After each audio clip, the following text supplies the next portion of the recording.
বললেন সেটি হচ্ছে পিতামাতার অবাধ্য সন্তান, যে পিতামাতার কথা মেনে চলে না, পিতামাতার কথাকে মান্য করে না, পিতামাতাকে সম্মান করে না, ইজ্জত করে না, কথার মূল্যায়ন করে না। 2 নাম্বার হলো বেপর্দা নারী, যেই নারী বেপর্দাহীনভাবে চলাফেরা জীবনযাপন করে। 3 নাম্বার হচ্ছে পুরুষ বেশি নারী, অর্থাৎ বর্তমান সময়ে আমি দেখতে পাচ্ছি, আপনারাও দেখেছেন যে কিছু কিছু নারীরা আছে তারা জিন্সের প্যান্ট পরছে এবং তারা গেঞ্জি বা শার্ট, টি শার্ট তারা পরে তারা ওড়নাটাকে গলাতে ঝুলাইয়া দিয়া পিছন দিকে ঝুলাইয়া দিচ্ছে গলাতে ব্যাট দিয়ে, এরকমভাবে তারা জীবনযাপন করছে। অর্থাৎ পুরুষ বেশি নারী। পুরুষেরা প্যান্ট পরবে, তারা পায়জামা পরবে, শার্ট পরবে, গেঞ্জি গায়ে দেবে, এটা স্বাভাবিক।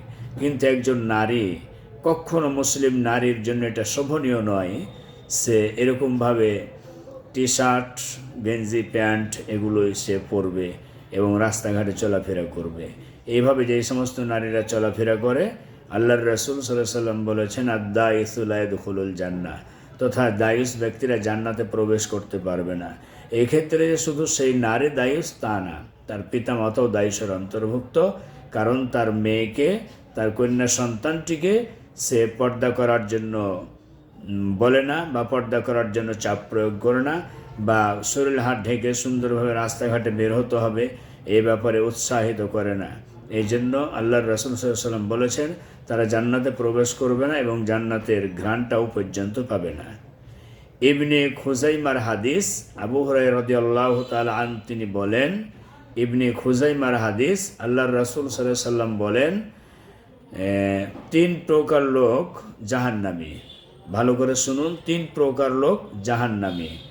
1 নাম্বার হচ্ছে জালিম শাসক, 2 নাম্বার যে ধনী জাকাত দেয় না, 3 নাম্বার অহংকারী ভিক্ষুক। দেখুন সমাজের সাথে মিল আছে কিনা। জালিম শাসক অর্থাৎ যেই শাসক মানুষের উপরে জুলুম করে, অত্যাচার করে, নিপীড়ন করে, নির্যাতন করে, মিথ্যা মামলা দিয়ে তাদেরকে অন্যায় অপদস্থ করে, তাদের উপরে জুলুম নির্যাতন সকল কিছু চালাতে থাকে। আমরা বিগত বছরগুলোতে দেখেছি জুলুমবাজ সরকার, জালিম শাসক, অত্যাচারী শাসক, বিগত টার্মে দেখেছি, তার আগেও দেখেছি। অর্থাৎ ইসলামিক সরকার যতদিন থাকবে ততদিন পর্যন্ত জুলুমের কাজ তারা চালিয়ে যাবে। এই জন্য জুলুমকারী শাসক সে জান্নাতে প্রবেশ করবে না, সে জাহান্নামে যাবে। তো জুলুমকারী শাসকদেরকে আমাদেরকে বয়কট করতে হবে, কারণ যতদিন পর্যন্ত কোরআন সুন্নাহর দিক নির্দেশনা দিয়ে আমাদের এ দেশের সরকার যারা হবে সেভাবে যদি পরিচালিত না করে, ততদিন পর্যন্ত তারা জুলুমকারী শাসক হিসেবে পরিগণিত হবে। এই জন্য আমাদেরকে কোরআনের শাসন ব্যবস্থা প্রতিষ্ঠার জন্য কাজ করতে হবে, কারণ কোরআনের সমাজ ব্যবস্থা কায়েম হলে মানুষ তার ন্যায্য অধিকার ফিরে পাবে।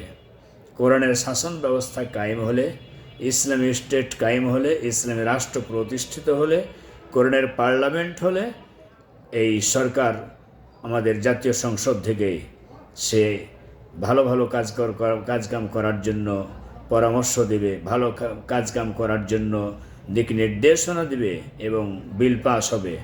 অতএব জুলুমকারী সরকার থাকবে না, জালিমবাজ সরকার থাকবে না।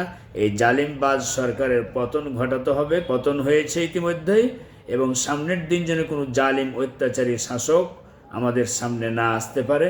এই জন্য আমাদেরকে ইসলামিক মুভমেন্টের শাসক আমাদেরকে নিয়ে আসতে হবে, যারা আমাদেরকে কোরআন সুন্নাহ মোতাবেক চলার জন্য পরামর্শ দিতে থাকবে। সম্মানিত উপস্থিতি, তো বলতেছিলাম ইবনে খুজাইমার হাদিস, আল্লাহর রাসূল সাল্লাল্লাহু আলাইহি ওয়াসাল্লাম বলেছেন 3 প্রকার লোক জাহান্নামী। 1 নাম্বার হচ্ছে জালিম শাসক, 2 নাম্বার যে ধনী জাকাত দেয় না। অর্থাৎ আল্লাহ তাআলা বলছেন যে ধনীদের কাছ থেকে নাও আর গরিবদের মাঝে ইনসাফ ভিত্তিক বন্টন করে দাও। তাহলে ধনীদের কাছ থেকে যেটা নিতে বলা হয়েছে সেটা হচ্ছে জাকাত। এটা কোনো চাঁদা নয়, এটা কোনো ট্যাক্স না, এটা কোনো এটা কোনো ছিনতাইকারীর কাজ না।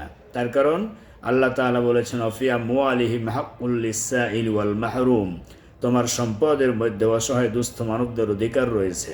অতএব ধনীদের কাছ থেকে জাকাত নিতে হবে এবং গরিবদের মাঝে ন্যায় ইনসাফ ভিত্তিক তা বন্টন করতে হবে। ইনশাআল্লাহ সেটিও হবে যদি আমাদের সমাজে ইসলামী সরকার হয়, পার্লামেন্ট যদি কোরআন দিয়ে চলে।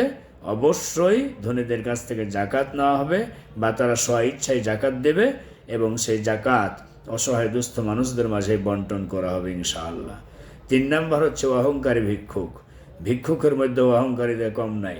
এজন্য অহংকারী ভিক্ষুক সে জাহান্নামে প্রবেশ করবে, জান্নাতে যেতে পারবে না। আল্লাহ তাআলা কথাগুলি আমাদেরকে বোঝার, আমল করার তৌফিক দান করুন। বারাকাল্লাহু লানা ওয়া লাকুম ফিল কুরআনিল আযীম।